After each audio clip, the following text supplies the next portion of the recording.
bhagavate vasudevaya. Om namo bhagavate vasudevaya. Narayanam namaskrityam naram chaiva narottamam devim saraswatim vyasam tato jayam udiraye. Nashtaprayeshu abhadreshu Nityaṁ bhāgavata-sevayā bhagavati uttamashloke bhaktir bhavati naishtiki. Aradhyo bhagavan vrajeshatanayas tadhama vrindavanam ramya kachitupasana vrajavadhu vargena va kalpita. Śrīmad-Bhāgavatam pramanamamalam prema pumartho mahan Śrī Caitanya Mahāprabhur tatradharana para. Nama Om Vishnupadaya Krishna Pristhaya Bhutale Śrīmate Bhaktivedanta Swamin iti namine. Namaste Saraswate Deve Gauravani Pracharine Nirvishesha Shunyavadi Paschata Deshatarine. Jai Shri Krishna Chaitanya Prabhu Nityananda Shri Advaita Gadadhar Shrivasadi Gaura Bhakta Vrinda. Hare Krishna Krishna Krishna Hare Hare Hare Rama Rama Rama Hare Hare. Hare Krishna, dear worshipful devotees, thank you so much for joining. We are reading Granth Śrīmad-Bhāgavatam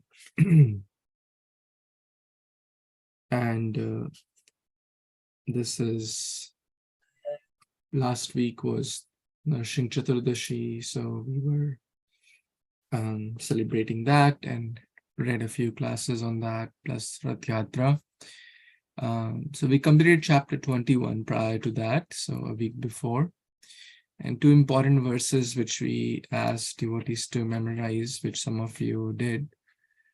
Varhapidam natavaro karnayo karnikaram bibratavasa kanaka kapisham vejayantim chamalam randran venu adhara sudaya purayan gopa vrindai vrindaranya swapada ramanayam pravisha gita kirti. This is also a very important verse because this was one of the verses when Shukdev Goswami, left as he was born, left for the forest, and his father sent two woodcutters who were actually his disciples. This was one of the verses they spoke to Shukdev Goswami. So very important. And the other was about Putana's deliverance. Then the text 5 and text 18. Antaya madriya bala haridasa varyo yadrama krishna charana sparsha pramoda manam tanoti sahago ganayostayoryat paniya suyavasa kandara kandamulai. This is about Govardhan, the topmost devotee. So these two are the important verses. I mean, every verse is very important, but we can't memorize unless, if someone can memorize every one verse, full permission by scriptures and acharyas. But if we can't memorize every verse, but if we can try to memorize some verses, that's also very, very good. And these two are those verses you can put in your list to memorize if you feel inspired. Now with that, we will move on to chapter 22nd from chapter 21st, which was entitled the Venu Gita, the gopis glorify the song of Krishna's flute.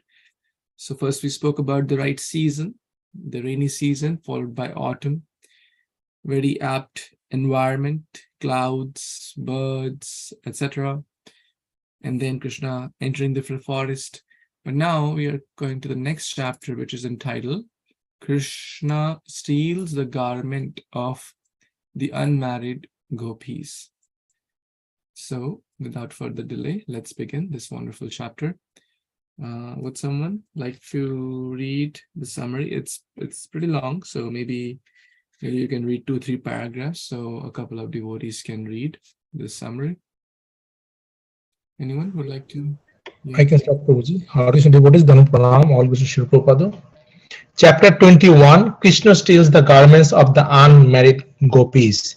This chapter describes how the marriageable daughters of the cowherd men worship Katyayani to get Lord Sri Krishna as their husband, and how Krishna stole the garments of the young girls and gave the girls benedictions. During the month of Margashira, Shirsha, every day early in the morning, the young daughters of the cohorts would take one another's hand and, singing of Krishna's transcendental qualities, go to the Jamuna to bathe.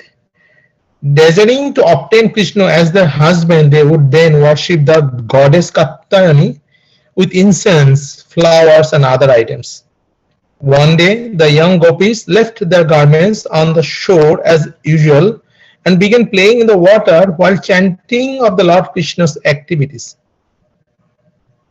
Suddenly, Krishna himself came there, took away all the garments, and climbed a nearby Kadamba tree.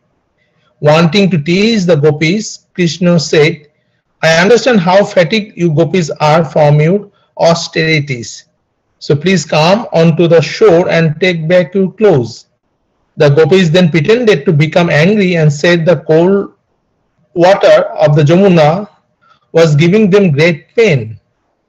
If Krishna did not give them back their garments, they said they would inform King Kamsa of all that had happened. But if he did give the clothes back, they would willingly carry out his orders in the mood of humble servants. I stop here, Prabhuji. Hare Krishna. Thank you. Anyone wants to read the next few paragraphs?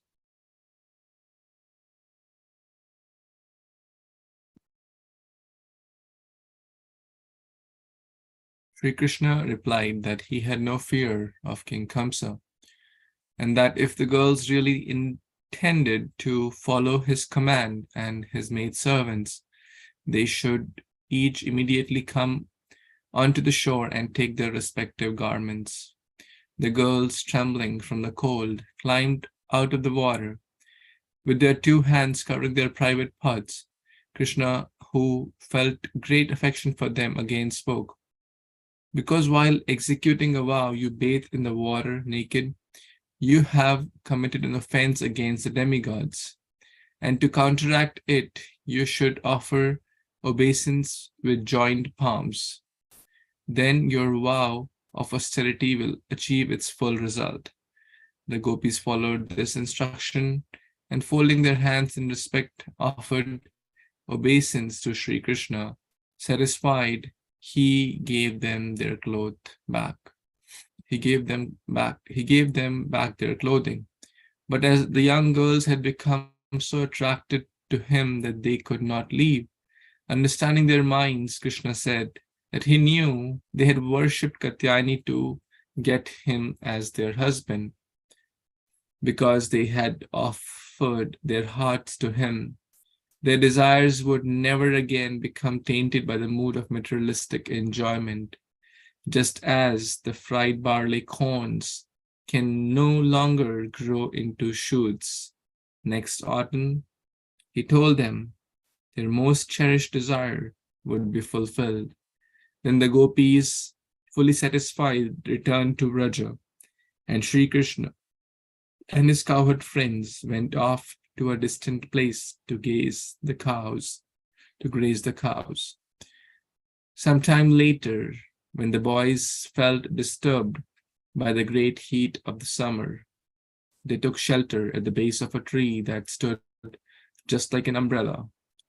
The Lord then said that the life of a tree is most excellent, for even while feeling pain, a tree continues to protect others from heat, rain, snow, and so on. With its leaves, flowers, fruits, shade, roots, bark, wood, fragrance, sap, ashes, pulp, and sprouts, a tree fulfills the desires of everyone. This kind of life is ideal. Indeed, Sri Krishna, the perfection of life, Indeed, said Sri Krishna, the perfection of life is to act with one's vital energy, wealth, intelligence, and words for the benefit of all. I repeat this line, very important. Lord Krishna said, the perfection of life is to act with one's vital energy, wealth, intelligence, and words for the benefit of all. After the Lord glorified the trees in this way, the entire company went to the Yamuna, where the cowherd boys let the cows drink the sweet water and also drank some themselves. Hare Krishna. This is just a sweet, short summary of this wonderful chapter. As we are reading, discussing, hearing this Bhagavat, we have to always, keep our intentions very pure and never see a tinge of material dealings here. Because if we see in that spirit, we will not be able to appreciate the pastime. We will not be able to, rather we will end up being judgmental. And like how many people accuse Krishna, oh, why Krishna stole, this is one of the prime things they say, why Krishna stole the garments of the gopis, why Krishna danced with the girls, why Krishna married 16,000 queens, why Krishna said a lie, why Krishna this. Their problem is not that Krishna did that. Their problem is, hey, why I can't marry 16,000? I have a trouble maintaining one wife, right? How can, so that's their problem. So we have to understand, therefore in Hindi they say, Bhagwan ki madhurta, to understand the sweetness of Lord, first we have to understand the greatness of Lord. Bhagwan ki madhurta se pehle bhagavata samajhna hai. Bhagavata, whom are we talking about? Therefore the first 9 cantos talk about who is Krishna. Aishwaryasya samagrasya viryasya yashashriya jnana vairagyasya shannam bhaga iti gana. He is the topmost strength, topmost beauty, topmost wealth, unlimited knowledge, unlimited fame, and unlimited renunciation. We're not talking about an ordinary boy, an ordinary girl.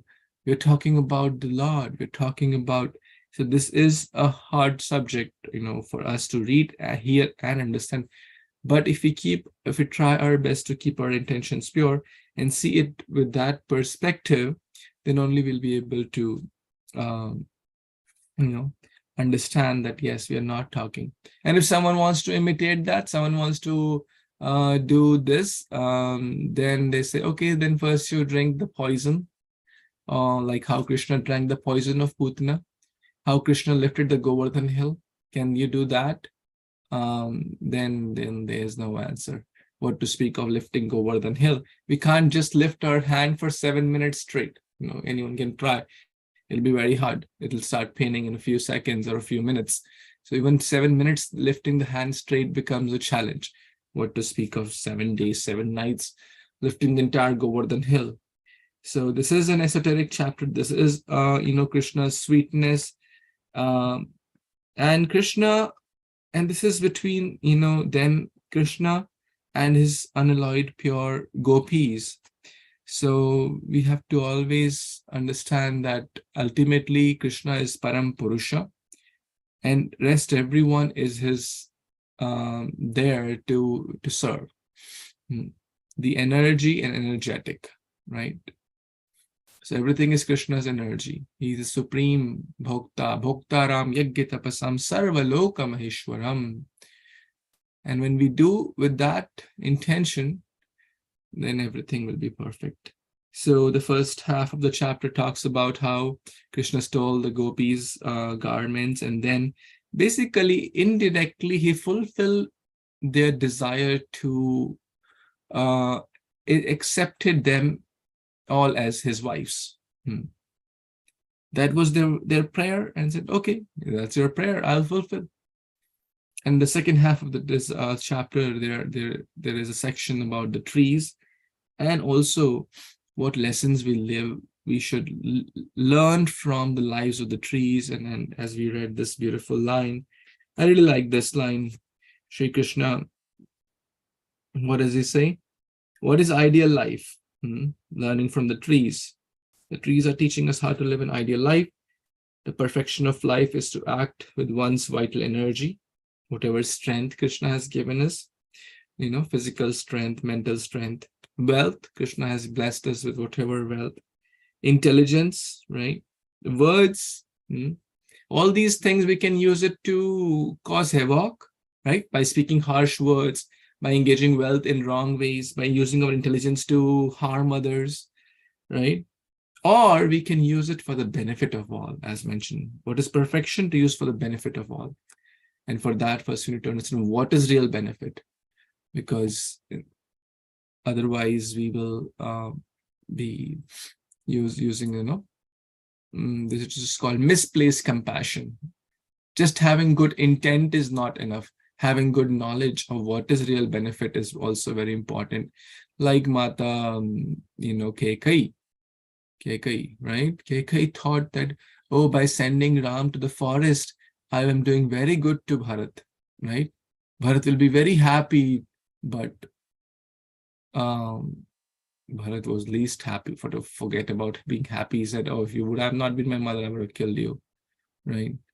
So therefore, understanding what is real benefit, and then we use our mind, body, words, money, intelligence, etc. That's perfection. That's a quick short summary. Without further delay, let's jump on to the first verse. As I always request, please raise your hand. It helps to the flow goes smoother and faster.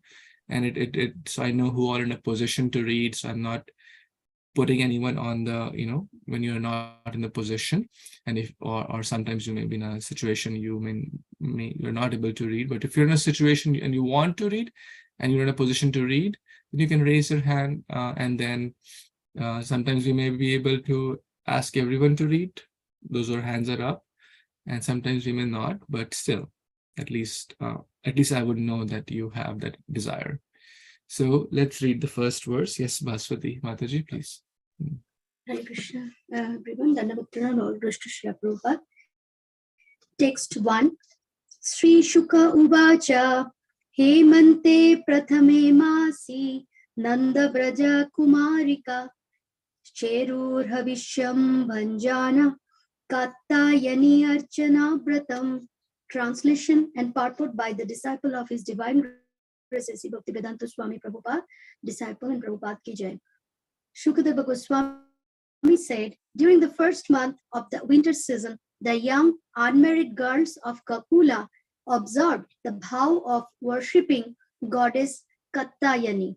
For the entire month, they ate only unspiced khichdi. Purport. The word Hemante refers to the month of Margasirsa, from approximately the middle of November to the middle of December, according to the Western calendar. In chapter 22 of Krishna, the Supreme Personality of Godhead, Srila Prabhupada comments that the gopis first ate havishyana, a kind of food prepared by boiling together moong dal and rice without any spices or turmeric. According to Vedic injunction, this kind of food is recommended to purify the body before one enacts a ritualistic ceremony. So here, Prabhupada explaining that in the Krishna book, Prabhupada explained that gopis ate havishi. We call havishi, and it comes from the Vedic time. And here, gopis are doing this austerity to get Krishna as their husband, as we read in the first paragraph of this summary chapter. And so it's also, we know that to get Krishna, we need a devotee. So we cannot directly get Krishna Prem. So that's why here also gopis are worshipping goddess Kattayani to get Krishna as their husband. And that's why they are doing the austerity for the month of November to December, for 1 month, for this to get this ritualistic ceremony. Back to Prabhuji. Hare Krishna.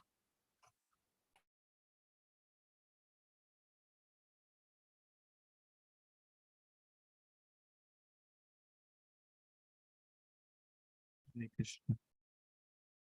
Thank you so much, Mataji, for this nice reading of the first verse.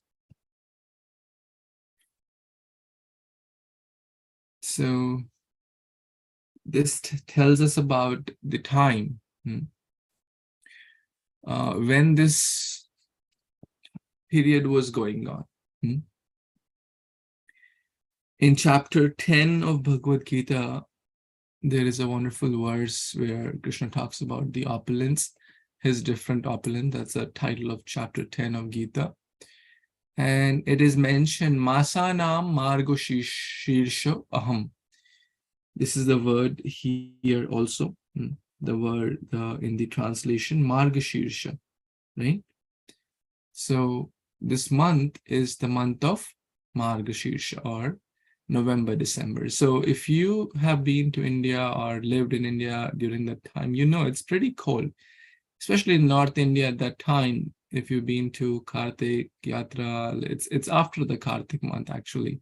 Kartik is October, November. This is the month after Kartik, and it gets pretty chilly. It gets pretty cold, especially in the northern parts in Delhi, Vrindavan area. So it was a cold month. You know, to bathe with cold water in a summertime is easy, right? To bathe with cold water in summertime is like people enjoy it, right? But to bathe with cold water in cold season, oh, that's austerity. So that was the austerity, and they did not have, you know, so simple. They were taking what? So the time was the Margashirsha. They were worshipping Katyayani Devi. It was an expansion of Durga. And what else? For the entire month, eating only khichdi, and not khichdi with a lot of spices and a lot of veggies and tadka and this and that. Simple khichdi, just rice and moong dal with boiling water. That's it. No spices, no masala. So, because austerity done for a higher cause, you know, we fast on special days like Janmashtami, Ekadashi, etc. The goal is to regulate the senses, to regulate the tongue, so that we can focus more on our spiritual ambitions. Is it not? That's the goal of fasting. The goal of fasting, similarly, eating khichdi is okay. You know, giving, okay, just simply put some water, put some rice, put some dal, let it boil, and then done, right? For 1 month. So the focus of fasting or austerity is less care for the body, or investing less time in the bodily needs, and more in the spiritual desires. That's basically the purpose of austerity. As we see from the great gopis themselves, that they were, you know, they were not boiling water for themselves. Oh, let me take a hot water bath, right? They were taking simple in the cold season. I think it will come in the later verses. And then what they were eating, simple khichdi, unspiced khichdi. Prabhupada writes here, Prabhupada disciples mentioned, and Prabhupada also mentioned in the Krishna book, unspiced khichdi. What? Katyayani Archana Vratam. That was their vrata. Katyayani Archana. Hemante Prathame Masi. Hemant is the winter time. Pratham means first, Mas means month. Nanda Vraja Kumarikai. Nanda Vraja. The cowherd village of Nanda Maharaj. Kumarikai. Kumarikai means these are the age group of about 10 to 14 years. Kumar. Kumaravastha, Paugandyavastha. So these are 10 to 14. These are called Kumaris. These are young, you can say, young girls. Not they are about 10 to 14 years. We call the Kumaris. Cherur Havishya Bhunjanai Havishya. So I think that's pretty clear. So the time is mentioned, who were doing this vrata, for what they were doing this vrata, and what was, like, it was for a month long vrata, and they were eating very, very simple food. These are the few things we read. Any other thoughts anyone wants to add here? Prabhuji, two things, like Margashirsha, particularly the Ogran month. This is just before the winter. So Boshak, Jyeshta, Ashar, Sabon, Bhadra, Ashwin, Kartik, Agrahan, Kartik and Agrahan. And then Poshmak is the winter. Kartik and Agrohayan. Agrahayan. Poshmak is the winter. So just before the, and also in the Gita, Prabhupada explaining that Margashirsha is the Agrahan month. It's the same thing, right? Yeah. Mag is different. Mag is different month, but Margashirsha is the Agrahan. Yeah, Margashirsha. Agrahan. Did I say Magh Mas? Mag is different month. Yeah, Magh is the next, the January. Yes. This is Margashirsha, right? The Agrahan month. Okay. And Prabhuji, how old the Krishna was in this pastime? How old Krishna was? Actually, someone sent that list, which I don't have it very handy. Maybe Sudhir Prabhu raised his hand. Is it for the answer, or you wanted to read a verse? Oh, sir, read Prabhuji, sorry. Okay. I have, Krishna was about 10 years old when he went to Mathura. So he was around 7 years or so in this pastime. Again, I don't know the exact time in the, but someone shared a nice list of what was Krishna's age in different pastimes. Someone have to locate it, but about 7 years is what is mentioned. Yes, Prabhuji. I heard also it is 8 years old when Krishna was doing this pastime. But in that case, these Kumaras, the gopis, is less than 8 then, isn't it?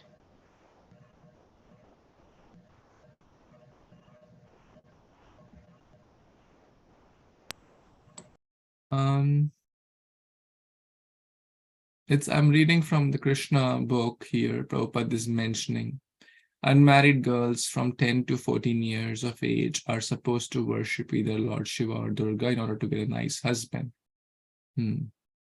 But the unmarried girls of Vrindavan, I'll just open this so we can read this, were attracted to Krishna. They, however, engaged in the worship of Durga, Katyani, in the beginning of Hemanta, just prior to the winter season, the first month of Hemanta or Argyana, October, November, and the time all the unmarried gopis of Vrindavan began to worship goddess Durga. Wow, that's Katyani, and this is what we've already read. So yeah, that's mentioned here. So that's where I took it from in the Krishna book. Okay, thank you, Prabhuji. Okay, let's read the next verse. Yes, Sudhir Prabhu, you can please read. Are you still? I'm Hare Kṛṣṇa devotees. Aplutyam visi kalindya jalante kodite runo kritva pravitkritam devim anarcha nripa saikitam Gandhare Malaya Surabhir Balebir Dupa Deepaka Uchaiva Chai Chopahara Pravala Phala Tandulai. Translation and purport by disciples of His Divine Grace A.C. Bhaktivedanta Swami Srila Prabhupada Ki Jai.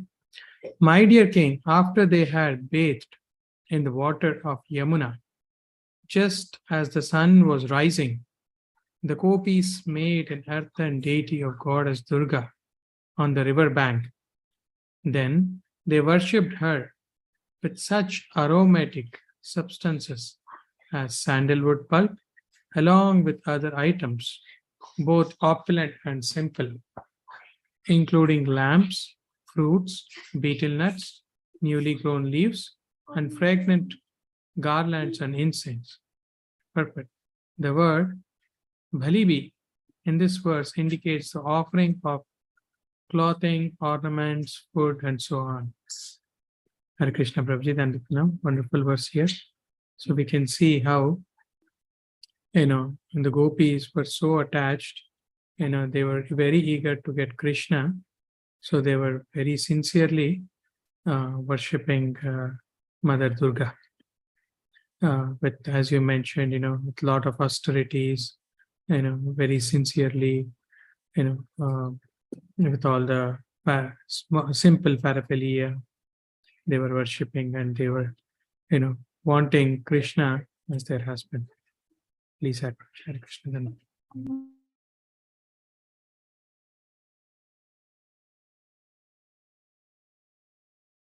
Hare Krishna. Thank you. So here we see that the gopis made the deity of Katyayani or Durga from earth. There are 8 elements to make a deity. Anyone knows those elements? Let's see.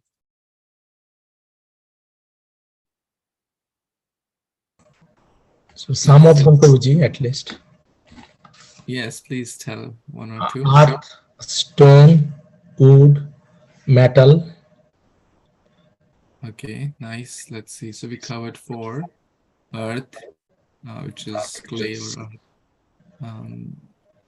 earth, sand, stone, wood, metal. Wood deities, Lord Jagannath, very famous. Metal deities, that's the most common deities at home devotees have, like Gaurnithai deities or Radha Krishna deities or Krishna Balram deities. That's the most commonly because of multiple reasons. Stone, like marble, stone, or you may have seen some Nrsimhadev deities. They are stone deities. Very nice. Clay, Sand, clay, sand. Clay and clay, sand. Yes, very nice. Picture. Paint. Yes. One can draw a painting with colors. That's also considered a deity. And then it becomes basically a picture or lamination. It's basically paint type. What else? Ornaments. Ornaments or jewels called ratna. That's the element. Ratna is the jewels. Very nice. Now what one is pending? Right? So we covered 7. 1 is pending now.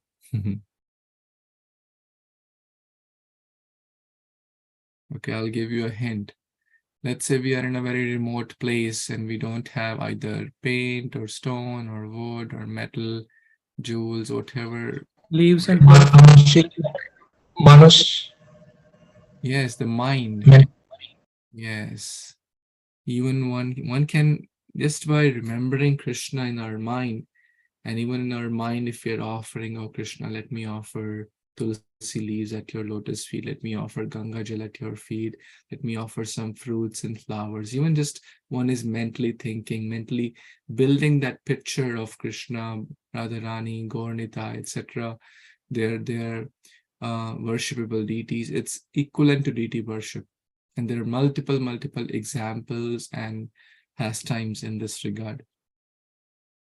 So deity worship, very important thing. It's one of the 5 very important limbs, especially Rupa Goswami, Sadhu Sangha, Nam Kirtan, Bhāgavata-sevayā, Mathuravasa Shri Murtira Shraddhaya Sevana, Sakala Sadhana Shreshta E Pancher Anga, Krishna Prema Janmai Panchera Alpasanga. Even little engagement with these 5 elements, which is association of devotees, Bhagavad Shraman, reading Bhagavatam, chanting the holy names, deity worship, and residing in a holy place. Even little bit of association of these elements leads to Krishna Prema. So these are the 8 elements. Here we see the gopis used sand or earth, you can say, to build. Prabhupada is writing in the Krishna book, they build a doll. Right? They use the earth element or sand with water, like in the beach. Sometimes kids go and build a beach house or make some dolls out of the sand and clay and sand and water and stuff like that. They like to play on the beach and make. So the gopis prepared these dolls of Durga, or deity of Durga, and started to worship them with different elements. And all these elements are also listed here with garlands, right? Like if we go and read this with the simple and opulent, both. Basically, whatever best they could do, fruits, flowers, incense, leaves, garlands, etc. Whatever best they could do, both opulent and simple ingredients. So in short, Krishna does not see what ingredients we offer. Either are they simple or they opulent. Krishna sees, are we doing our best with the best intentions? So very, very important. Fragrant malya, surabhi malya. So we should offer fragrant flowers. This comes in one of the texts in Nectar of Devotion also. We should offer always fragrant flowers.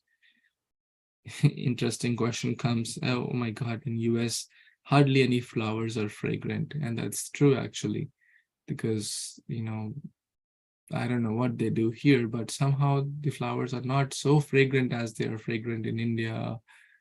So then you can put some organic fragrant oils like rose oil and stuff like that, just like a drop, and then offer to Krishna, to the roses. That's what my wife does. And this is after discussion with the Guru Sadhu Shastra. It's not like cooked up. Yeah, that's what we can do when we don't have fragrant flowers. Of course, we should try, but sometimes we don't get what to do. So this is like the next best option. Prabhuji, yeah. sorry. Where is it available, the organic fragrance? Any?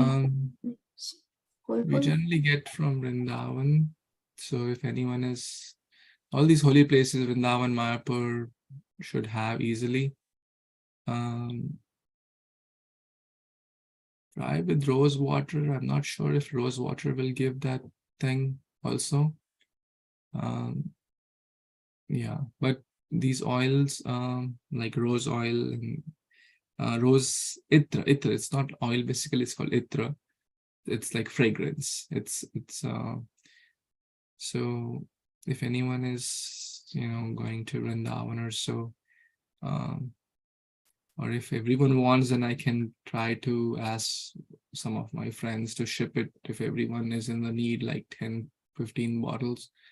But yeah, I think many devotees are going to India in this summer vacation.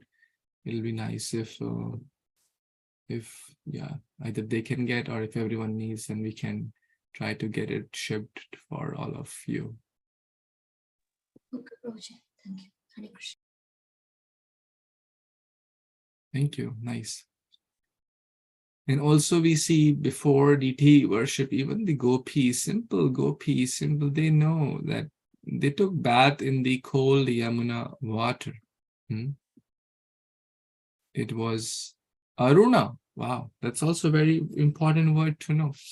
Arune. That they took bath before sunset. Oh, sorry, before sunrise. In this beautiful bhajan, His Holiness Loknath Maharaj sings this. Uthi uthi gopala Arunodayo jhala Nanda ki dulala. Oh Krishna, get up. The first, the rays of sun are coming. So the dawn, right? That means sun has not arisen. That means they took bath before sunrise. Very important. In the cold Yamuna water. Taking bath in the running water is considered the best, right? What we take bath is actually not even a bath as per Vedic culture. In a shower or not bucket or whatever. That's not actually even a bath. But what to do, ideal bath is in the running water like Ganga, Yamuna.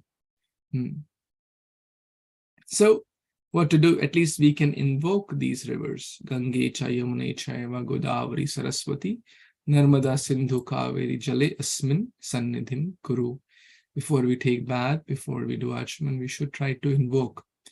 And while taking bath, we can chant Ganga Maya Ki Jai, Yamuna Maya Ki Jai, all glories to Mother Ganga, all glories to River Yamuna, all glories to Vrindavan Dham, Hare Kṛṣṇa Mahamantra. So there is different levels of purification. The level of purification by water is the least, right? And actually purification happens through mantras. So we should also chant and invoke these mantras even while we are bathing in a shower or a bucket or whatever medium one may use. It is important, very important. So a few lessons here. Getting up early, taking bath early in cold water again. Do the needful. Chant mantras, at least invoke the holy rivers. If we can't take bath in the holy rivers, at least we can invoke the holy rivers by chanting mantras and Hare Kṛṣṇa Mahamantra. Then we discuss different types of deities. And then we discussed about flowers, aromatic flowers, fragrant flowers, and different items, chandan, fruits, lamps, betel nuts, etc., etc., incense.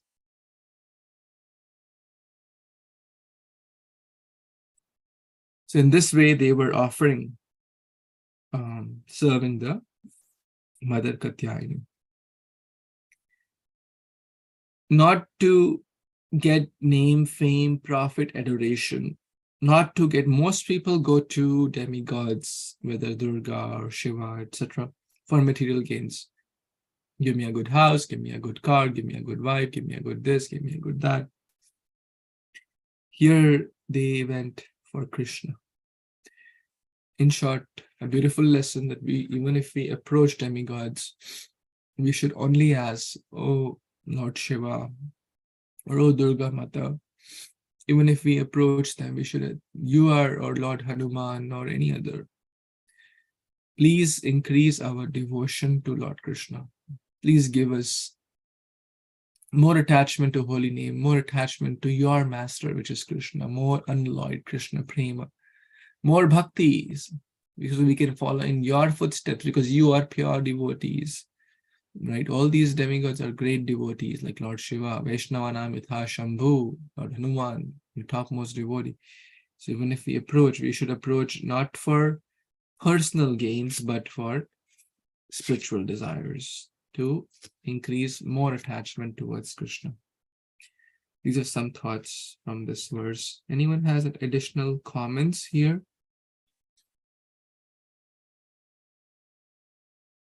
So, Pooja, as you said that washing demigods actually we used to do before, as well Durga Puja is very big in Bengal. Even the mantra during the Sankalpa or Pushpanjali, that this is all Dehi Dehi, Dhanam Dehi, Janam Dehi, Putram Dehi.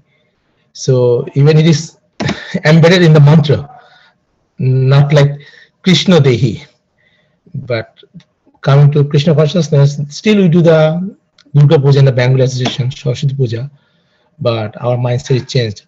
Saraswati and Durga we pray to get Krishna's mercy.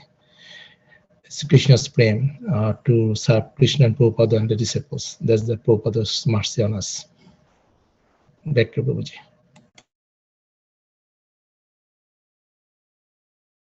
Thank you.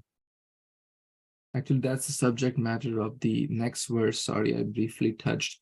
So this is a longer verse and it needs a little more discussion.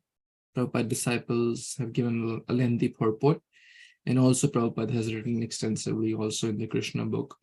But I think we covered, in the first verse, we covered about the time and what they were eating. It was a month long, the time period and the duration of that vrata, and what they were eating. In the second and third verse, we covered about their schedule, early morning, getting up, bathing, and how they were offering, what they were offering, and how they were offering, what elements different they were offering on the banks of the river Yamuna, made the earthen deity. In the next verse, which maybe we'll cover tomorrow, we will talk more about what were they praying for. Because every yagya, we arrange certain elements, right? Or every puja, there are certain elements to be arranged.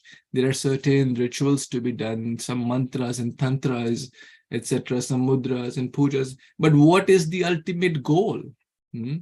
What is the ultimate goal? There is a goal, there's an objective. Like, what was that objective? Why they were doing the puja? And that verse we will cover tomorrow. What was their desire? What was their longing, right? So, but before we wrap, any comments, thoughts, questions in the first three verses? Anyone has?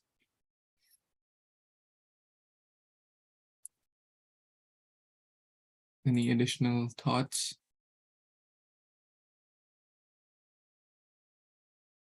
Okay, then we will pause here a little earlier than usual, but tomorrow we'll cover this lengthier verse, so we'll cover it in detail tomorrow. So thank you once again. Granthraj Śrīmad-Bhāgavatam Puran ki jai, Jagat Guru Srila Prabhupada ki jai, Samaveta Gaur Bhaktavind ki jai, Pancha Kalpatarubhyascha Kripasandubhya Evacha Pattanam Pavanebhyo Vaishnavibhyo Namo Namah. Thank you. Hare Kṛṣṇa. Thank you. Hare Kṛṣṇa. Hare Kṛṣṇa. Hare Kṛṣṇa.